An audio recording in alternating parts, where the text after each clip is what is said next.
Working with 3D, Unity 3D, I should say, game development. What we worked on so far, if you look at the bottom part right here, we have the little dot. We have obviously weapon development. As you can see across from the top of the screen, as the menacing capsule is doing nothing more than really irritating the local town folk. And ray casting, which I'm now showing you directly.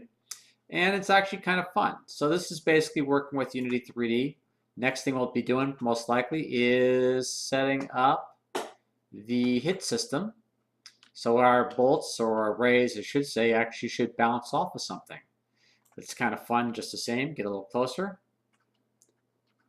And you can see the capsule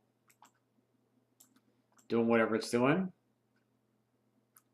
And eventually that will be a player. Catch you guys in a bit. Ralph signing off. Bye.